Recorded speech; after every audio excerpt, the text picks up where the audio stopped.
जी star news से आइए डालते हैं आज की मुख्य खबरों पर एक नजर। चौबेपुर थाना क्षेत्र के मिगरीपुरवा गांव में सरकारी नल से पानी भरने को लेकर शुरू हुआ विवाद मारपीट और अभद्रता तक पहुंच गया। पीड़ित परिवार ने गांव के कुछ लोगों पर महिलाओं और बच्चियों के साथ मारपीट और अभद्र व्यवहार करने का आरोप लगाते हुए चौबेपुर थाने में तहरीर देकर कार्रवाई की मांग की। पुलिस ने शिकायत के आधार पर मामले की जाँच शुरू की। पीड़ित रामकिशोर पुत्र जानकी राम निवासी मेधानीपुरवा ने पुलिस को दी गई तहरीर में बताया कि उनके घर के सामने सरकारी पेयजल योजना के तहत नरेश के मकान के लिए नल का कनेक्शन लगाया गया।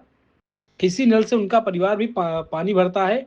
इसी बात को लेकर पिछले कई दिनों से विवाद चल रहा था। रामकिशोर का आरोप है कि 5 जुलाई 2026 को नरेश और मनोज धोबी ने आपस में गाली गलौज करते हुए सरकारी नल को क्षतिग्रस्त किया। घटना के बाद तत्काल 112 डायल किया गया। चौबेपुर थाने में लिखित शिकायत दर्ज कराई गई। पीड़ित के मुताबिक 6 जुलाई को एक बार फिर विवाद बढ़ा और दोबारा पुलिस सहायता के लिए पुलिस 112 पर कॉल करनी पड़ी। आरोप है कि पुलिस टीम ने मौके पर लौटने के बजाय कुछ ही देर बाद नरेश, उसकी पत्नी मनोज और बेटी तथा मनोज धोबी ने एकजुट होकर उनके परिवार पर हमला बोला। पीड़ित का यह भी कहना है कि आरोपियों ने उनकी पत्नी, बेटी और बहू रिया के साथ मारपीट अभद्रता की। इससे परिवार में दहशत है। रामकिशोर ने यह आरोप लगाया कि जिन लोगों पर घटना का आरोप है उनके खिलाफ पहले भी कई मुकदमे दर्ज हैं।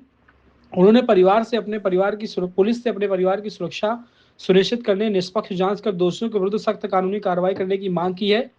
उनके परिवार को जानमाल का खतरा है। शिकायत मिलने के बाद चौबेपुर थाना पुलिस ने मामले का संज्ञान लेते हुए जांच शुरू की।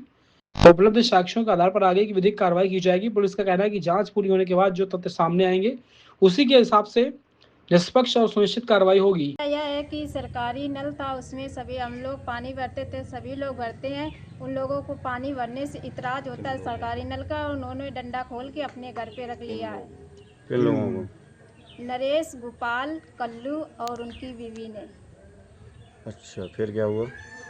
फिर हमने 5 तारीख को 112 की, हमारी कोई सुनवाई नहीं हुई। फिर हमने दूसरे दिन 6 तारीख को 112 की। शाम को पुलिस आई। शाम को पुलिस जाने के बाद रोड पे पुलिस आई, फिर पुलिस ने क्या कहा?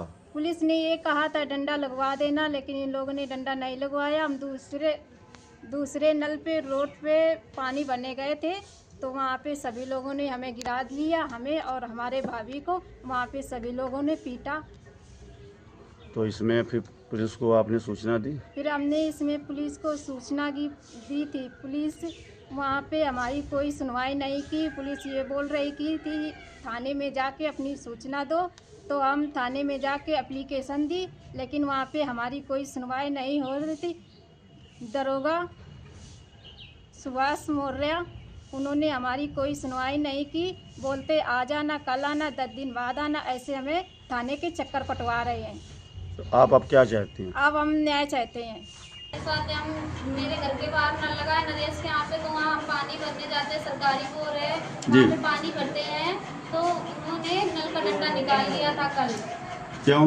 क्योंकि हम उसके यहाँ पानी भरते तो उनको दिक्कत हो रही थी। अच्छा, हाँ, नल का डंडा निकाले, इसकी सूचना आपने किसी को दी? हाँ मैंने थाने में सूचना दी, लेकिन हमारी कोई भी सुनवाई नहीं हो रही। तो वहाँ से कोई आया नहीं, कल कोई नहीं आया था। कल हमने एप्लीकेशन दी थी, कोई थाने से नहीं आया। फिर आज क्या? फिर आज पुलिस आई थी। आज हमने फिर से फ़ोन किया, तो आज पुलिस आई, समझाकर सिर्फ चली गई। किसको फ़ोन किया था? 112 कॉल की थी और उसको पुलिस समझा करके चली गई। और फिर उसके बाद में हमारी दीदी जी पानी भरने गई थी नल पे, उनको इतना मारा। उनके बाद में हम अकेले थे घर पे, उनको बचाने गए तो हमको भी हमारा पेट में हमारे 6-7 लाख नन्नी ने मारी है। और क्या बोलते हैं उनका, कल्लू, मनोज और नरेश की वाइफ और नरेश की बेटी ने मारा है हम लोगों को, दोनों बहनों को। अब हम पर CSC लेके आए हैं, अब हमको न्याय चाहिए। अच्छा, प्रशासन से आप